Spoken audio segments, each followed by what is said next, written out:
There was little of all that his lordship did which the eye of man could see. But his lordship resolved disputes. He relieves stress.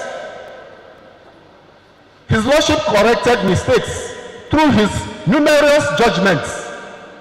His lordship enthroned peace, order, and stability. He ensured our safety from night marauders and political riggers, the brute and the conscienceless. By his lordship's efforts, he made possible the peaceful life of men in a peaceful state, which continues to date. Thank you.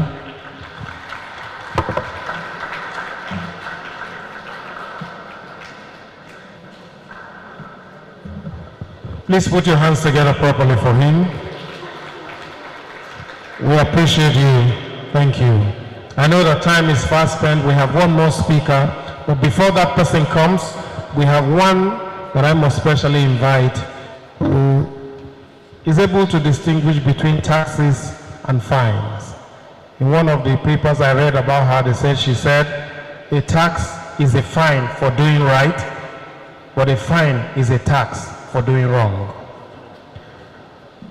She's one of the commissioners of the Tax Appeal Tribunal who served between 2010 and 2016. She's also a professor of taxation.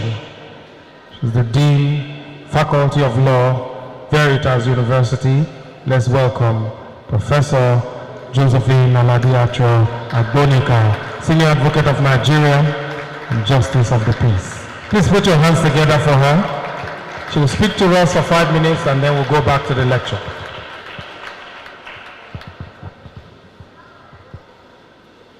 Thank you very much. The day is fast spent. I will not go through the protocols. May I humbly stand on the already well-established protocol. I join my voice to that of the Vice Chancellor to welcome you all and to thank you all for your patience. Now, the law faculty has come a long way, even if we have only just started. Of course, when we came for interview in 2020, we already saw a gigantic unfinished building, which was referred to as the Faculty of Law building. What we knew at that time was that the building was donated by a generous family. We, of course, were happy to know that we were coming in knowing that there was already an established groundwork for the law faculty.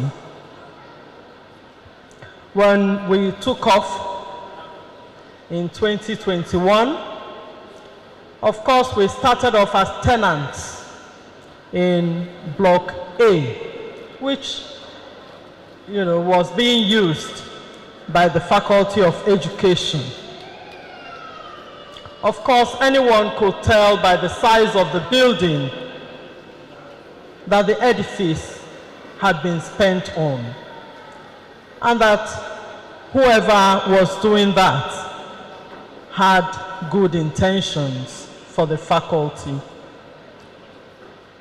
In my 30 years, the project of building a law faculty is something that takes a very long time. Sometimes it doesn't come within the first decade of starting the work. And in most cases, when you see law faculties being built, they are projects undertaken either by ETF, PTF, or TET Fund. And to see that a private university had such a project was indeed a marvel to us. And we thank the Idigbe family for their generosity. the Vice Chancellor has been very supportive of the Faculty of Law. We must give that to him. Because it's not just about having resources. You could have the resources and not use it wisely. But at the Faculty of Law, we can see that a lot has gone into what has been done there. Besides that, where issues relate to statutory fees that are required by Faculty of Law staff, especially NBA statutory fees, NAUT fees, he has taken it as a personal affair and has tried in every way to ensure that we are not left behind. We certainly do not take that for granted. We are grateful for that generosity. Now, it is not just about the building. The staff that were also engaged were actually handpicked through the exercise. Because in most universities, they actually go out to look for the kind of crop of staff that Veritas University picked at the interview. The university has 3 professors of law who are also senior advocates of Nigeria. About 66% of the staff of the Faculty of Law came in with their PhDs.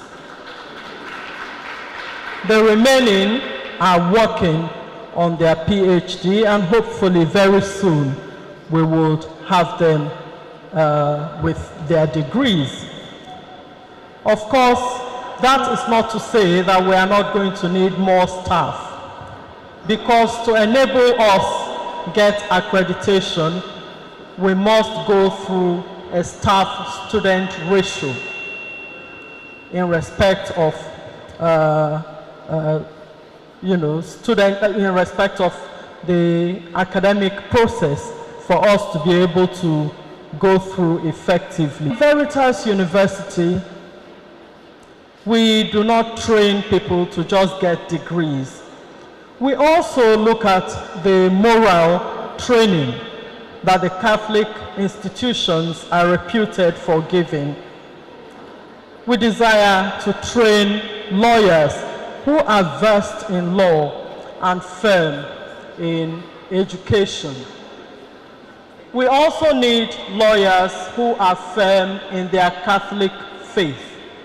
And this university is doing a lot of work to ensure that the students come out not just with a degree, but also with quality, that quality of Christian faith, Catholic faith that will sustain them.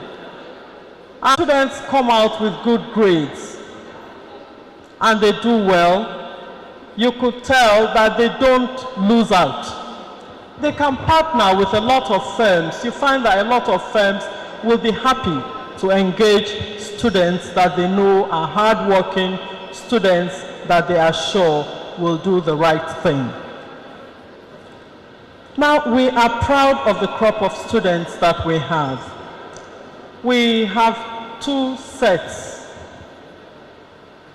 that is 100 level and 200 level, made up of 120 amazing students.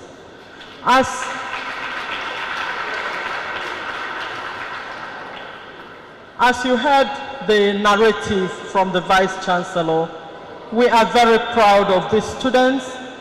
We have tried to send them out to compete with other institutions. And from their performance, you can tell that they are going to go places.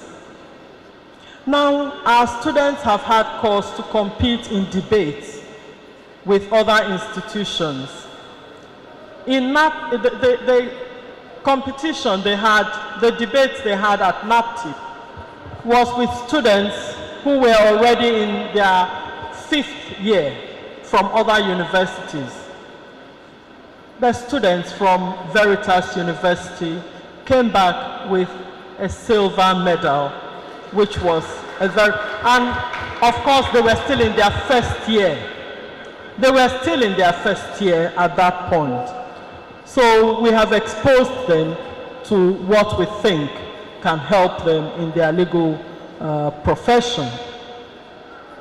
Now, when we started the law faculty, of course, people had to endure a lot, especially since we knew that we were going somewhere.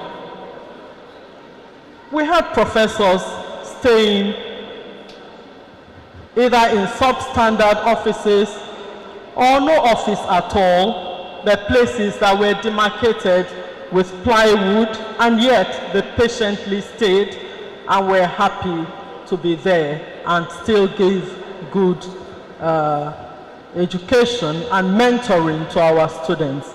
While we thank Faculty of Education, that was our host at the time, we still knew that there was need for us to go to our own.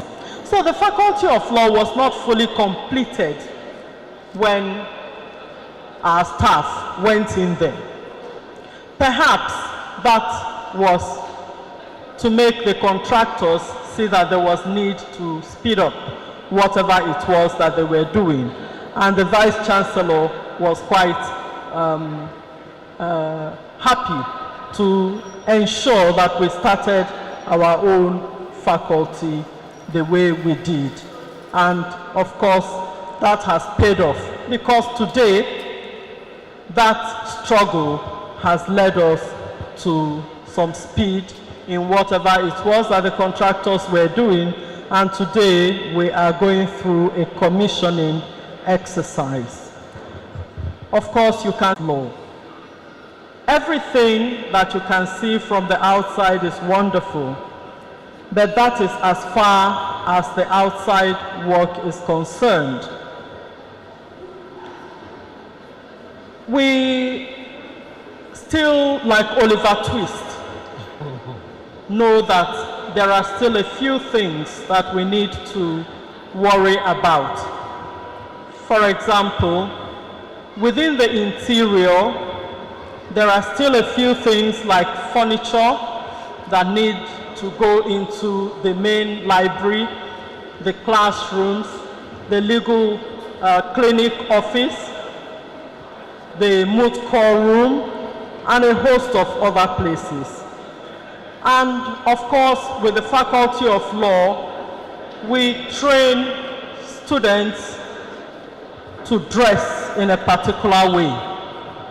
We train them to begin to dress like lawyers, and therefore they must be in their suits and sometimes in their tie.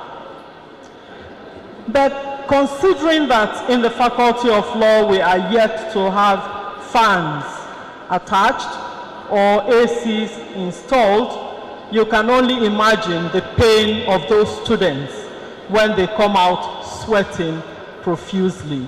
In fact, sometimes they tell us that their colleagues in other faculties are donated to the law faculty by Attorney General Alliance Africa, AGA Africa, through the magnanimity of Punuka attorneys. Of course, the books are worth over $70,000. Now, you can't carry such books and put them in a library that is not yet properly secure, especially as it relates to furniture and even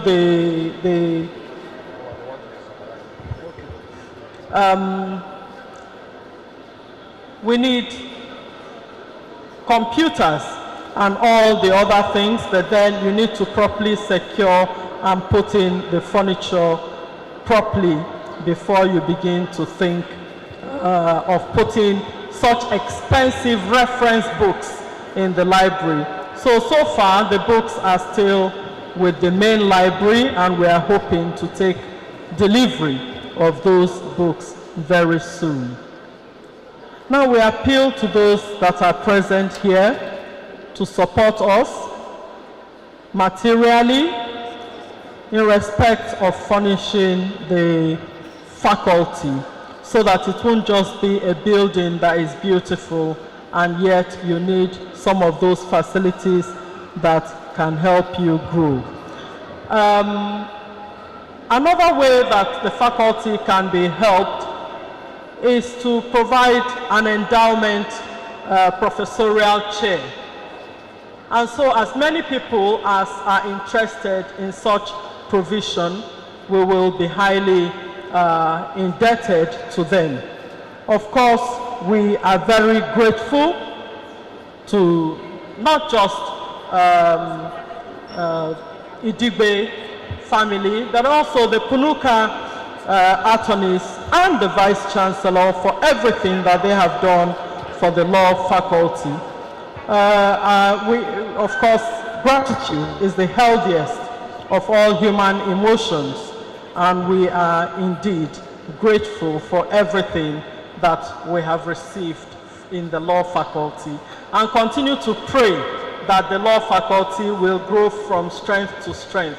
For those of you that were listening to Chief Dr. Idigbe, we are indeed grateful because he is still interested and still continues to partner with us.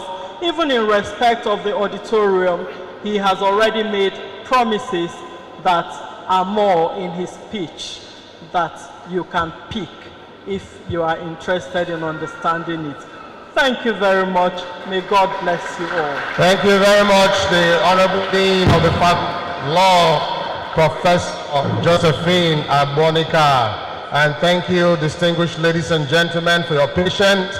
Before we take the final paper, I want to call on the Aguba dance group of Ahaba to just shake the room a little bit as we continue. Just give us a little musical interlude, and then we'll continue with the final paper.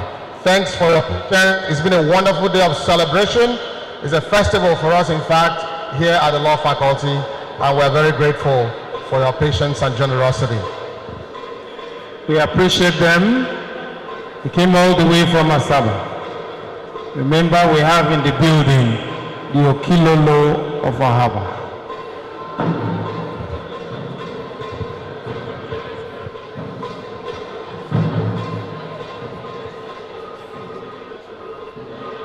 Please put your hands together for them.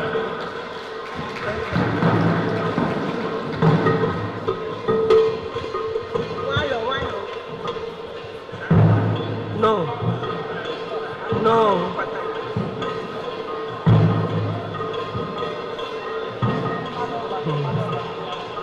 Adigbe kena kemenuwa o. Adigbe kena balagube. Adi balaguba jegwa wa o.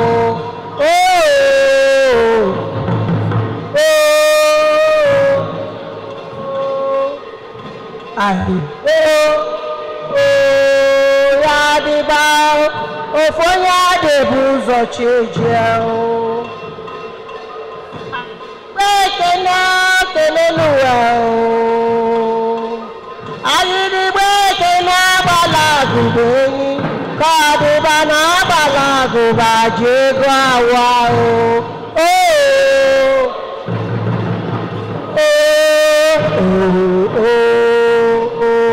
Ayidigbe Yadiba Ofonya de buzo cheje o. Obeneje n'ogbe n'azụ ayagaya aha. Obeneje ogbe n'azụ Yadiba bụ onye ekwulu ogbe ya ọnụ ha.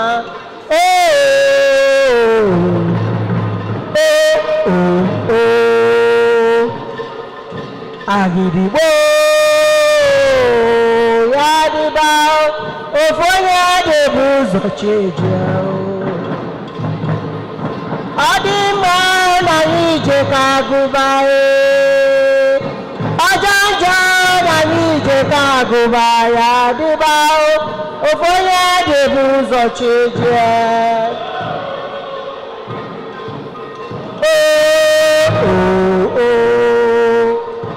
agịdịgbo ya dịba ofu onye ga-ebu ụzọ cheje ngwele si nwanne ka wele ọdụkwuo n'ife ọnụ kwajọgburu onwe ọ sọrọ igbe ọnụ nwa egbe wee ji nwa ogowe lọmụ onye ya na-achị dị m oje ka ọbụ ogbe egbu na oge agwọzi gị onye na-eme anwụrụ ụwa na adịghị aka amị mma na anyị ihe kagụba ọjọ ndụ na anyị ije kagụba Thank you very much, our great dancers. We appreciate you. Thank you. Thank you. Thank you. Daraluna, thank you very much. We'll be doing a simple presentation. We'll be doing a simple presentation, a show of appreciation on behalf of the VC to one of our speakers.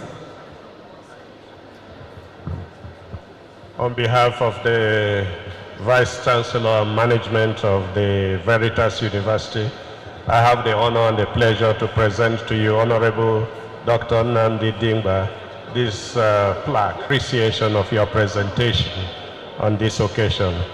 Thank you. God bless you.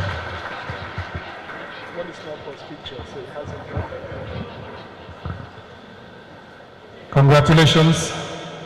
That's just to say thank you. We'll go now very quickly to the last speaker, and in no way the least. Let's specially welcome man simply referred to as CVC, Mr. Chimezie Victor C. Ihekweazu, Senior Advocate of Nigeria. Please put your hands together for him as he comes up. Very patient, very committed, but you will hear how explosive he can be. Please put your hands together for him. Thank you, distinguished members here. I want to first of all thank the Idigbe family and Punuka attorneys and solicitors, as well as the Veritas University for extending an invitation to me to discuss one of the judgments of my Lord, may he so rest in peace, Honorable Justice Chike Idigbe of blessed memory. Very popular case of Williams and others versus Hope Rising. That case was reported in 1982. Case is for two major reasons.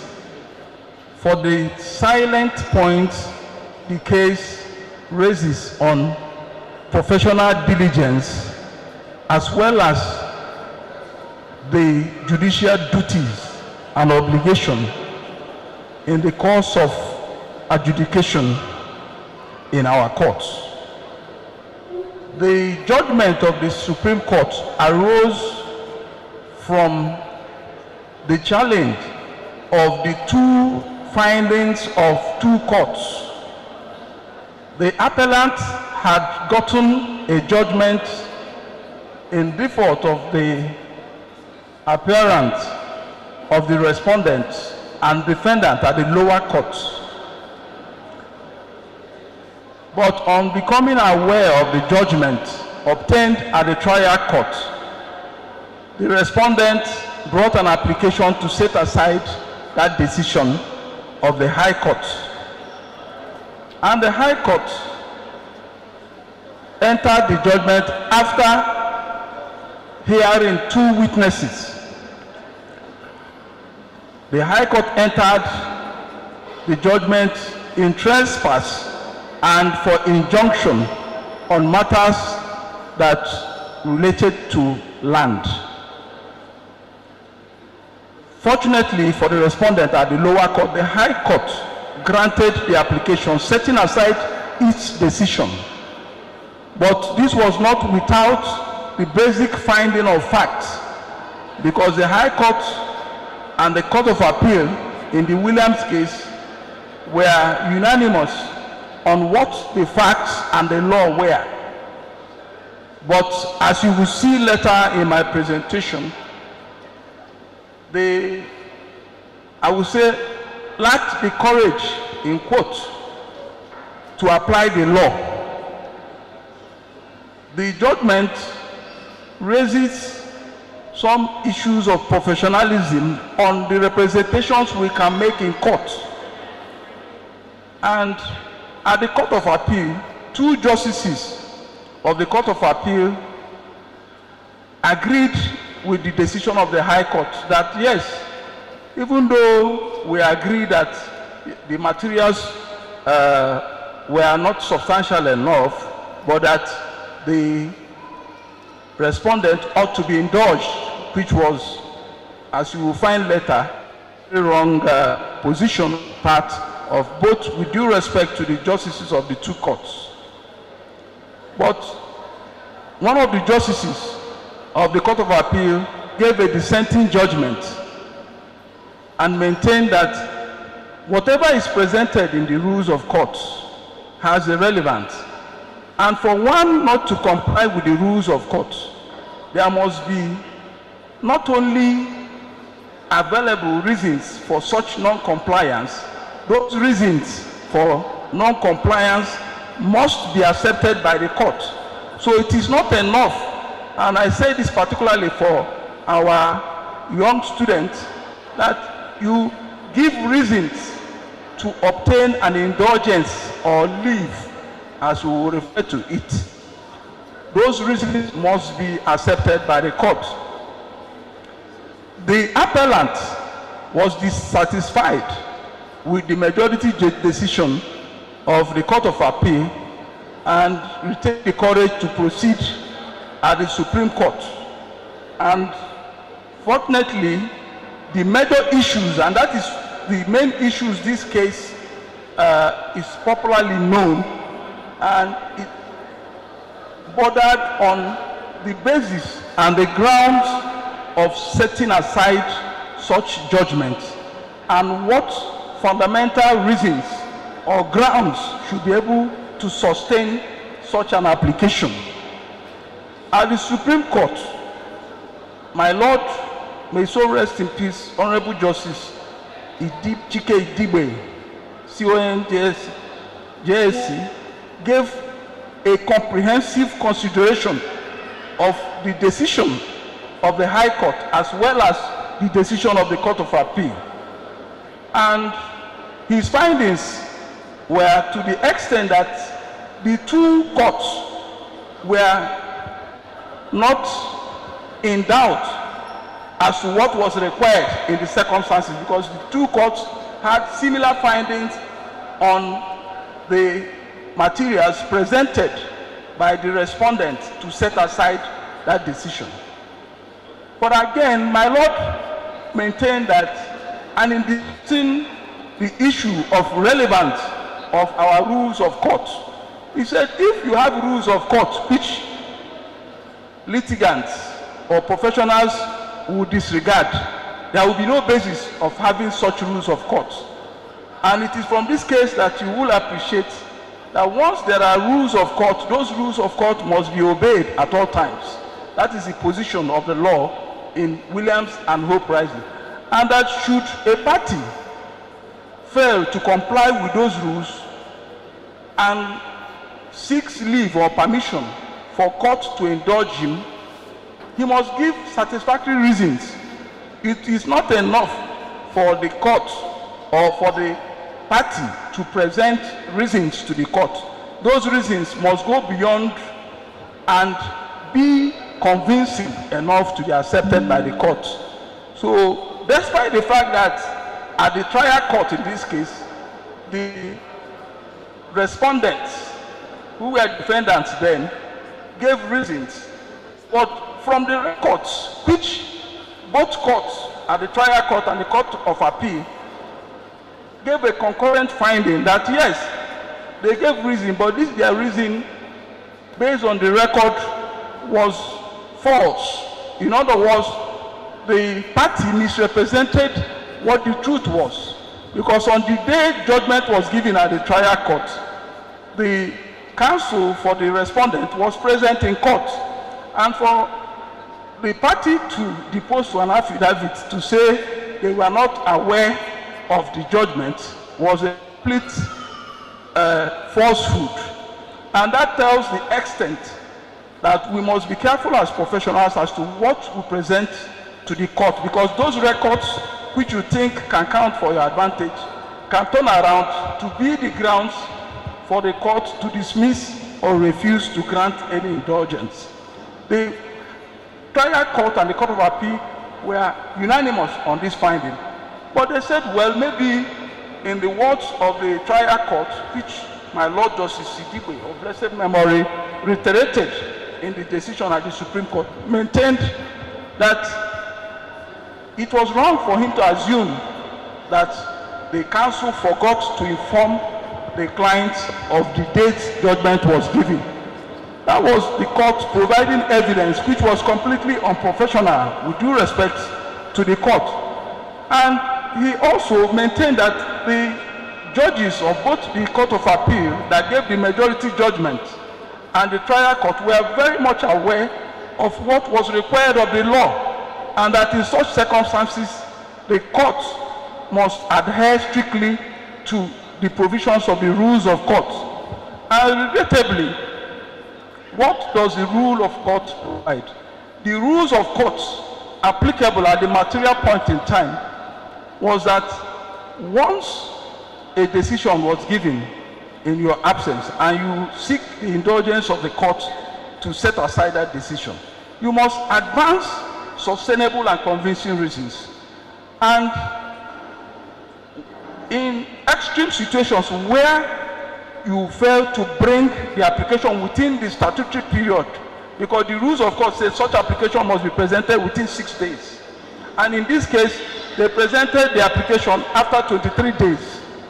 And my Lord said no, that yes, your reason which you provided for not presenting this application within 23 days was not only false, but was completely unacceptable, and that the court must go to the extent of being convinced of any factual situation to enable it to exercise any discretion. In other words, indulgences cannot be granted without satisfactory and cogent reasons. And the court established the very popular principles of law as to complying with rules of court, and also the effect of non-compliance with the rules of court, because where one fails to comply with the rules of court, it does not defeat the claim, but it's only when the reasons for that non-compliance are not clearly and convincingly presented to the court that the court will refuse. And one cannot but commend the courage of the appellant in this case, because it is extremely difficult, and I know most of our professional colleagues will confirm that it is difficult to decide or set aside concurrent decisions of both the trial court and the court of appeal. And that was precisely what was happened.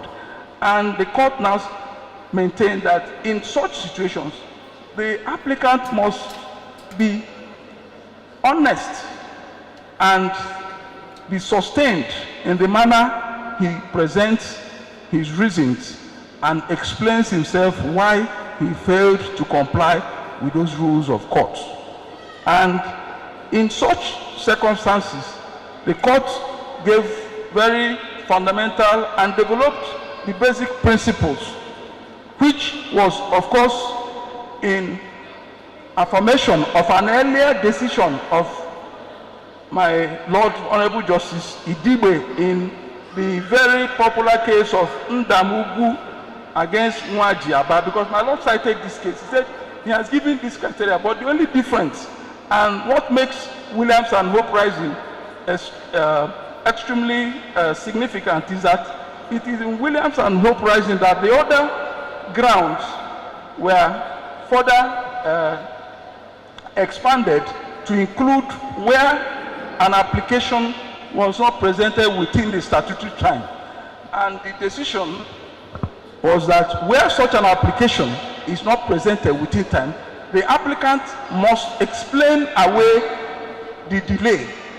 And those explanations must be accepted by the court. So it is not enough for you to give reasons. Those reasons must be reasons that are a representation of the truth, the reasons that will not suffer any doubt, and reasons that the court will rely on. And one wonders what will be the takeaway professionally on the part of the legal practitioner as well as on the part of the judge.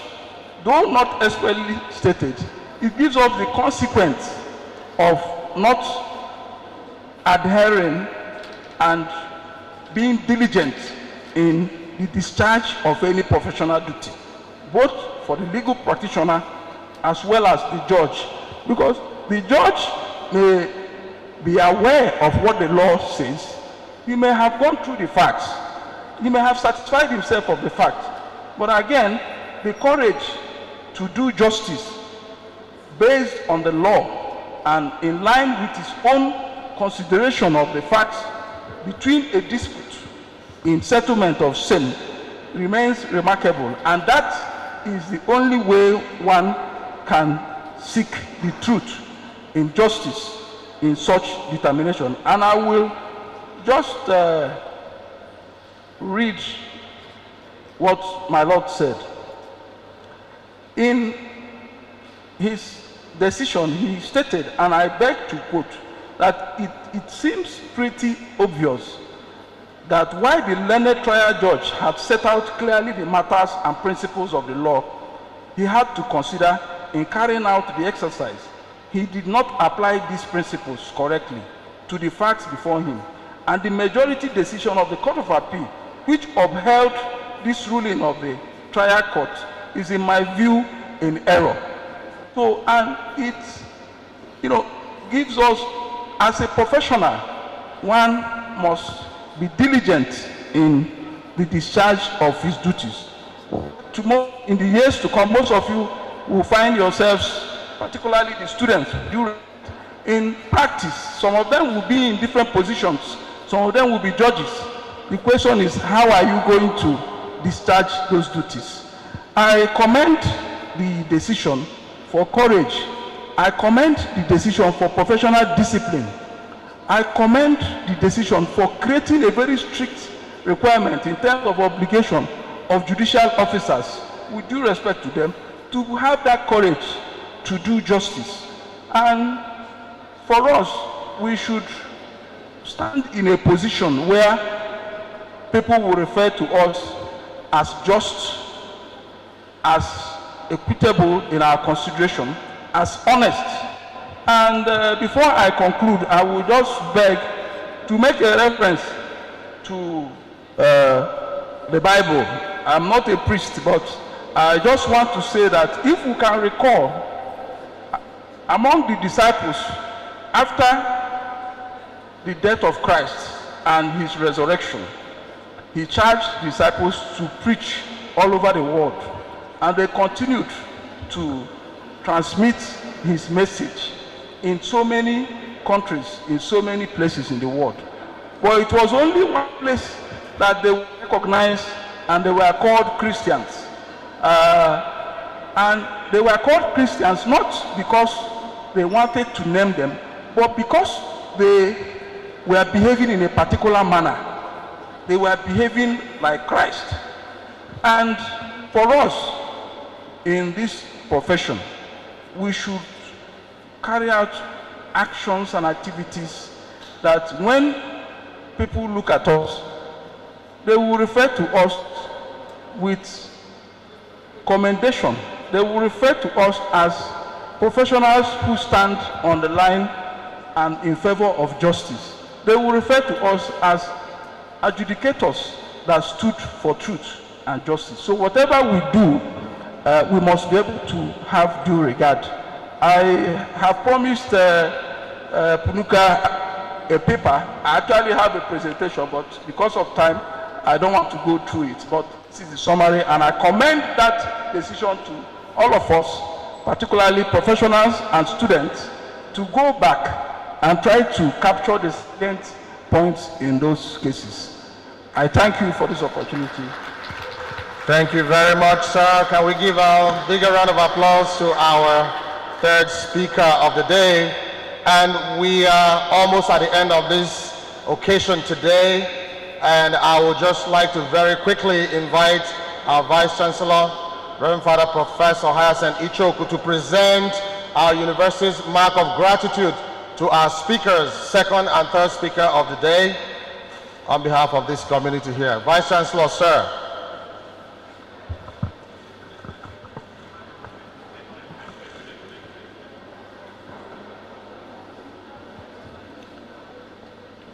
May I call on Sir Cosmas Enwalozo, Senior Advocate of Nigeria, to please come forward and receive this mark of our gratitude from our Vice Chancellor.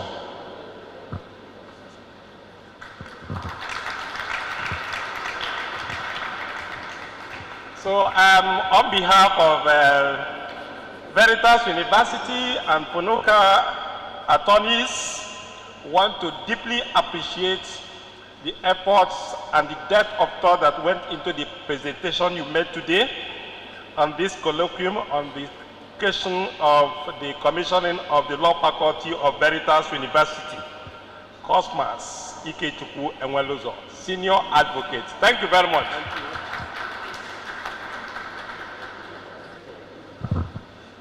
Very quickly, also, I call on our final speaker of the day, CVC Ihekwazo, Senior Advocate of Nigeria, to please come forward and receive this plaque, mark of our gratitude to you for spending time and sharing your knowledge with us on this occasion. So again, with depth of gratitude, we deeply appreciate your presentation today, the case studies you have presented to us, and the landmark judgments that have been delivered. And we deeply appreciate, on behalf of Veritas University and Punuka attorneys, the efforts and your presence today and making this presentation.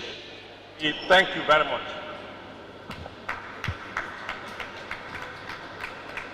A round of applause, please. Thank you very much.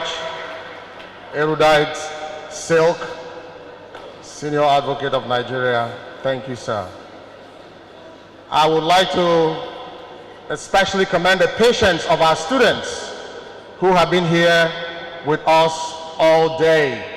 And they have prepared a very short presentation, a eulogy of the Honorable Justice Chike Idigbe, whose memory we honor today. May I invite our students to please come forward, led by Fumi and her group, to please come forward and give us your presentation on behalf of... Another presentation. Okay, Chairman. All right. Please, students, give us one more minute. Since we are already in the plaque presentation, the chairman of this event has been spectacular. You will agree with me, and he has been very patient. So we don't want to keep him longer. So we invite Professor Oni Idigbe to please present this mark of our gratitude to Ambassador Thomas Dogonyaro.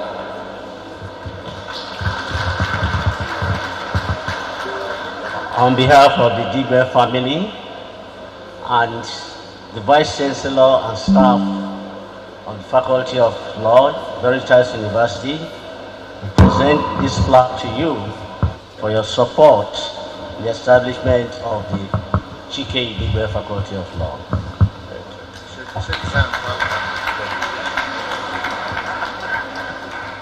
More pictures. Thank you very much, Chairman, Ambassador Dogonyaro. We appreciate your presence, your time, and your contribution to this event. All right, our students, if you're ready, please come.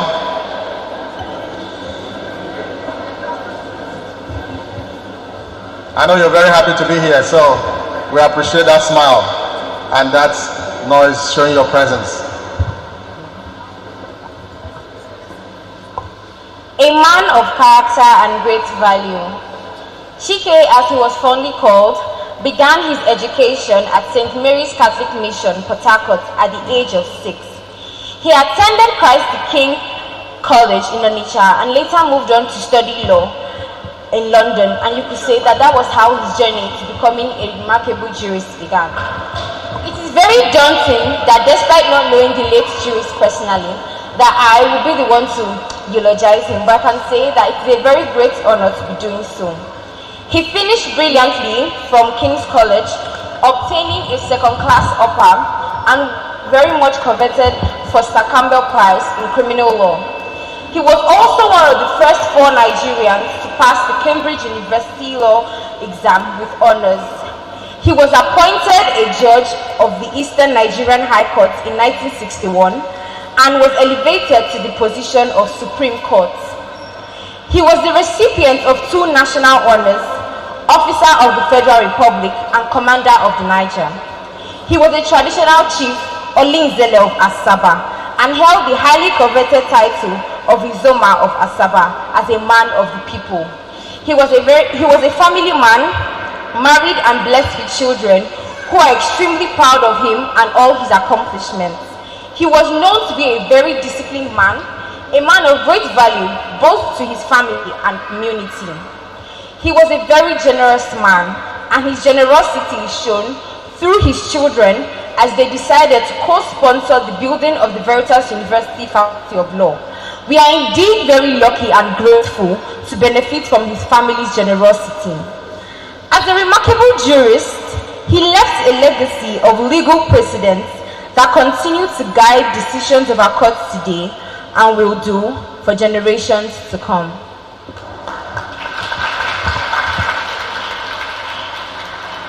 As a jurist on the highest bench, Justice Idigbe understood the value of the doctrine of judicial precedence, both in its formation and application. The doctrine of judicial precedence states that the decision of a judge, once given on a question of law, binds on both the judge himself and subsequent judges in the courts of lower rank to decide the same question of law in the same way. So for my first point, I would like to say that judicial precedents help to promote equity, justice, and fairness. And what do I mean by this? When the judge gives his judgments on a particular case, when subsequent cases come, there will be no need to look for judgments because an earlier one can be referred to. Whereas we respect the doctrine of judicial precedent, why not we look at it in this light? Everything that has an advantage also has a disadvantage. Judicial precedent forces the justice system to look backward instead of forward. We all know that for judicial precedent to make a standard, it has to always look backward. And in our country today, we need development in every aspect, in every sector. And the Constitution is not far left behind. If we want something to move forward and develop, we shall not dwell on the past, but we shall dwell on the future. As the saying goes, forward ever, backward never. Secondly, it unnecessarily prolongs the case. For judicial president, you have to go through thousands of legal documents for you to get a court ruling or verdict which correlates with the previous case in court, and as such is unnecessarily time wasting. As we all know, justice delayed is justice denied. I take on board your point that the judicial precedent is retrogressive and inefficient. However, we both agree that the judicial precedent is also dynamic, drawing on ancient wisdom while responding to current developments in the law. It is for this reason that the ratio decidendi of a case and even the obituary dictum of a superior court cannot be dismissed with a whiff. The Honorable Justice Chike Idigbe, whom we celebrate today, did say in the case of Mrs. Macklins versus Inlax Limited that obituary dictum can also serve as judicial precedents. The biggest legacies of a jurist are embedded in their contributions to jurisprudence, principally through judicial precedents. Now, I was not privileged to have met Justice Idigbe while he was alive in person, but I can say that I have encountered him in the course of the study of law through his brilliant judgments. They reflect a very in-depth knowledge and understanding of the law, and his judgments continue to shape our jurisprudence. It is indeed a very great privilege to be celebrating the life of this great legal icon, and I encourage everyone to join us in celebrating the life of this wonderful man. In the words of Nelson Mandela, what counts in life is not the mere facts that we have lived. It is what difference we have made to the lives of others. And I am sure that everyone here can testify to the fact that Justice Idigbe was a very great man who impacted positively in the lives of everybody around him. He was a good son, husband, father, and a remarkable jurist. Rest on, Honorable Justice Chukwunweike Idigbe, OFRCON. Thank you very much. Thank you very much. Olufumi Adu, Hanatu Shoaibu, and Paulette Ondi. Thank you very much for this beautiful presentation. May I inform you that Olufumi is in 200 level and Hanatu and Paulette are in 100 level only, and they have produced this by themselves and beautifully presented it. So thank you very much once again, our dear students. As our dean said earlier, we are very, very proud of our students, and we can see where they are going so early, so bright, so enterprising. So keep it up, our dear students, and we thank our university for giving them all the enabling environment to thrive from this early stage. Please, let's clap for them some more.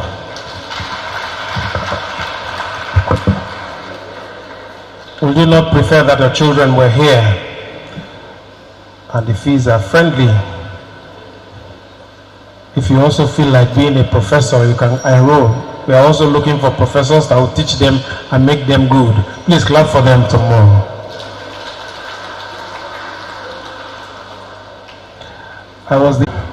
Please clap for them again. They came back with silver, but we know that they are the best. They were